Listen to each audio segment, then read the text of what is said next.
Hema committee റിപ്പോർട്ടിലെ വിവരങ്ങൾ ഞെട്ടലുണ്ടാക്കിയില്ല എന്ന് നടിയും WCC അംഗവുമായ ജോളി ചിറയത്ത്. അതിലും ഞെട്ടിപ്പിക്കുന്ന സംഭവങ്ങൾക്ക് ശേഷമാണല്ലോ റിപ്പോർട്ട് വന്നത്. തുടർ നടപടി സ്വീകരിക്കേണ്ടത് സർക്കാരാണ്. ഒരുപാട് മൂലധന നിക്ഷേപമുള്ള വ്യവസായമാണ് സിനിമ എന്നതിനാൽ സൂക്ഷിച്ചേ നിലപാടെടുക്കൂ എന്ന് പറയുന്നത് ഇടതുപക്ഷ സർക്കാരിന് യോജിച്ചതല്ല. സിനിമാ സംഘടനകളുടെ നിശബ്ദത പുതിയ കാര്യമല്ലെന്നും ജോളി ചിറയത്ത് പറയുന്നു. 5 കൊല്ലത്തോളം റിപ്പോർട്ട് സർക്കാരിന്റെ കയ്യിലിരുന്നു. സർക്കാർ ആരെയാണ് പേടിക്കുന്നത്?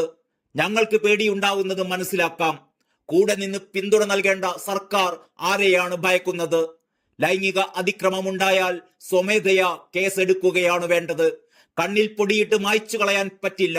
കാരണം ജാഗ്രതയോടെ പൊതുസമൂഹം ഈ വിഷയത്തിന് പിന്നാലെയുണ്ട്. ജോളി ചിറയത്ത് പറയുന്നു. പ്രതീക്ഷ വയ്ക്കുക എന്നതു മാത്രമേ മുന്നിലിന് വഴിയുള്ളൂ. അല്ലെങ്കിൽ വിഷാദത്തിൽ അകപ്പെടും. പ്രതീക്ഷ കൊടുക്കേണ്ടതും നിലനിർത്തേണ്ടതും സർക്കാരാണ്. അതിനല്ലേ അവരെ തിരഞ്ഞെടുത്തത്? സ്ത്രീ സുരക്ഷയെക്കുറിച്ച് സംസാരിക്കുന്ന സർക്കാരാണിത്.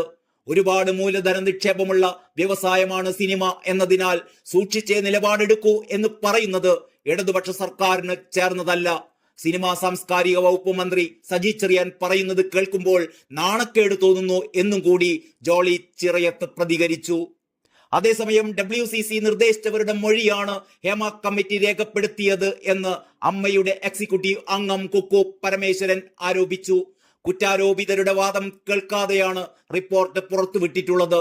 പരാതിയുള്ളവർ പേരുകൾ തുറന്നു പറയട്ടെ എന്നും കുക്കു പരമേശ്വരൻ ആവശ്യപ്പെട്ടു.